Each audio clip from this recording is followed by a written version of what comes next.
ദൈവം ഒരു വ്യക്തിയെ തിരഞ്ഞെടുക്കുമ്പോൾ ആ വ്യക്തിയിലൂടെ എന്തൊക്കെ കാര്യങ്ങളായിരിക്കും ചെയ്യാൻ പോകുന്നത് എന്നുള്ളത് ആർക്കും ഒരിക്കലും കണക്ക് കൂട്ടാൻ പറ്റാത്ത ഒരു കാര്യമാണ്. യേശു നമ്മിലൂടെ പ്രവർത്തിക്കണം എന്നായിരിക്കണം നമ്മുടെ എല്ലാവരുടെയും ആഗ്രഹം.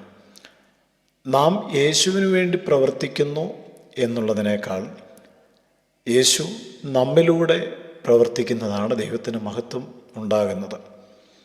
നാം പ്രവർത്തിക്കുമ്പോൾ അതിനകത്ത് നമ്മുടെ ഇഷ്ടങ്ങളും നമ്മുടെ പദ്ധതികളും നമ്മുടെ ആഗ്രഹങ്ങളും എല്ലാം കൂടിച്ചേരാറുണ്ട്. എന്നാൽ നമ്മിലൂടെ ക്രിസ്തു പ്രവർത്തിക്കുമ്പോൾ അവിടെ ഞാനെന്നുള്ള വ്യക്തിയുടെ ഇഷ്ടങ്ങൾക്ക് വലിയ പരിഗണന ഉണ്ടാവില്ല. അവിടെ മുഴുവൻ ജീവിക്കുന്നത് ക്രിസ്തുവാണ്. എന്നിലൂടെ ക്രിസ്തു ജീവിക്കുന്നു. പൗലോസ് അപ്പോസ്തലൻ അതായിരുന്നു പറഞ്ഞത്, ഞാനല്ല യേശു അത്ര എന്നിൽ ജീവിക്കുന്നത്, ഞാനല്ല ക്രിസ്തു അത്ര എന്നിൽ ജീവിക്കുന്നത്. യോഹന്നാൻ സ്നാപകൻ പറഞ്ഞ ഒരു വചനം വളരെ ശ്രദ്ധേയമാണ്. ഞാൻ കുറയണം, യേശു വളരണം. ഓരോ ക്രിസ്ത്യാനികളുടെയും ജീവിതത്തിൻ്റെ ആപ്തവാക്യം ഇതായിരുന്നുവെങ്കിൽ ദൈവത്തിൻ്റെ മഹത്വം എത്രമാത്രം വെളിപ്പെടുമായിരുന്നു. ഞാൻ കുറയണം എന്നുള്ള ചിന്ത, ആ ഒരു മനോഭാവം ദൈവത്തിൻ്റെ പരിശുദ്ധാത്മാവ് നമ്മിൽ രൂപപ്പെടുത്തുവാനായി നാം സമർപ്പിക്കണം. എല്ലാവരും ഇഷ്ടപ്പെടുന്നത് വളരുവാനാണ്, തന്നെത്താൻ ഉയരുവാനാണ്. മറ്റുള്ളവർക്ക് മീതെ തന്നെത്താൻ ഉയർത്തുന്നവരുണ്ട്, ഭാവിക്കേണ്ടതിന് മീതെ ഭാവിച്ചുയരുന്നവരുണ്ട്. എന്നാൽ യേശു ഒരാളിലൂടെ ജീവിക്കുമ്പോൾ, യേശു ഒരാളിലൂടെ പ്രവർത്തിക്കുമ്പോൾ സംഭവിക്കുന്നത് യേശു വളരുകയും ആ വ്യക്തി കുറയുകയും ചെയ്യുന്നു എന്നുള്ളതാണ്. ചെറുതാകാൻ തയ്യാറാകണം എന്നാണ് ഈ പറഞ്ഞതിൻ്റെ എല്ലാം അർത്ഥം. വലുതാകാനുള്ള ജഡത്തിൻ്റെ ആഗ്രഹം, ലോകത്തിലെ പ്രലോഭനങ്ങൾ, അതിനെല്ലാം ഘടകവിരുദ്ധമാണ് ചെറുതാവുക എന്നുള്ളത്. യേശു എത്രമാത്രം വലിയവനായിരുന്നു, സ്വർഗത്തിൽ എത്രമാത്രം ആരാധന സ്വീകരിച്ചു കൊണ്ടിരുന്ന മഹാദൈവമായിരുന്നു യേശു. ഫിലിപ്പി ലേഖനത്തിൽ ഇങ്ങനെയാണ് പറയുന്നത്, അവൻ വാസ്തവത്തിൽ ദൈവമായിരുന്നു. ദൈവത്തോടുള്ള സമത്വം മുറുകെ പിടിക്കാതെ തന്നെത്താൻ താഴ്ത്തി വേഷത്തിൽ മനുഷ്യനായി താണലോകത്തിലേക്ക് ഇറങ്ങി വന്ന ക്രൂശിലെ മരണത്തോളം അനുസരണം ഉള്ളവനായിട്ട് മാറി. 1000 ദൂതന്മാരുടെ ആരാധന സ്വീകരിച്ചു കൊണ്ടിരുന്ന യേശു ക്രിസ്തു വലിയവനായവൻ, അവനേക്കാൾ വലിയവൻ ആരുമില്ല. അവിടുന്ന് അത്യുന്നതനായിരുന്നു. മുഴുലോകത്തെയും തൻ്റെ ശക്തിയുള്ള വചനത്താൽ വഹിച്ചവനായിരുന്നു. തത്വത്തിൻ്റെ മുദ്രയും തേജസ്സിൻ്റെ പ്രഭയുമായിരുന്നു. ഇല്ലാത്തതിനെ ഉള്ളതിനെ പോലെ വിളിച്ചു വരുത്തുവാൻ അധികാരം ഉള്ളവനായിരുന്നു. വാഴ്ചകളാകട്ടെ, അധികാരങ്ങളാകട്ടെ, കർത്തൃത്വങ്ങളാകട്ടെ എല്ലാം താൻ മുഖാന്തരമായിരുന്നു. ആ ദൈവം, വലിയവനായ ദൈവം ചെറിയവനായി ഈ ഭൂമിയിൽ അവതരിച്ചത് ആ പാത പിൻപറ്റുവാൻ നമുക്കൊരു മാതൃക കാണിച്ചു തരേണ്ടതിനാണ്. ചെറിയവനായിട്ട് മാറി ഒരു പാവപ്പെട്ട കുടുംബത്തിൽ താൻ വളരുവാനായിട്ട് തിരഞ്ഞെടുത്തു.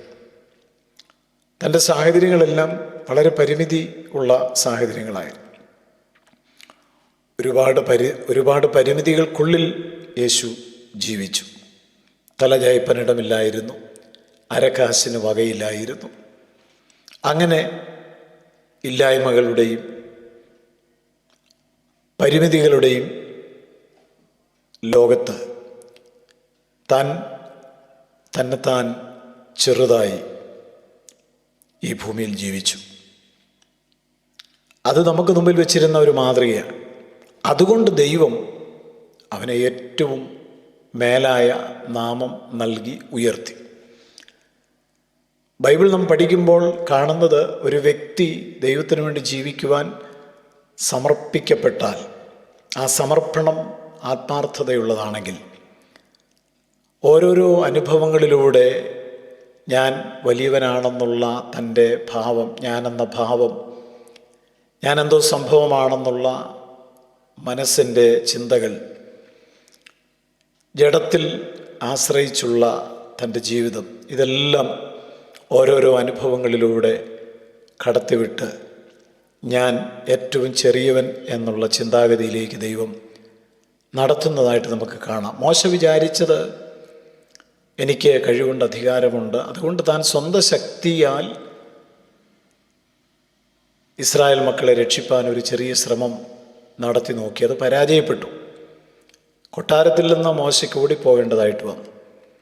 എന്നാൽ നീണ്ട 40 വർഷം കഠിനമായ അനുഭവങ്ങളിലൂടെ കടത്തിവിട്ട സന്ദർഭത്തിൽ മോശയ്ക്ക് മനസ്സിലായി, താൻ ദൈവത്തിൻ്റെ കരത്താൽ പണിയപ്പെടുകയായിരുന്നു.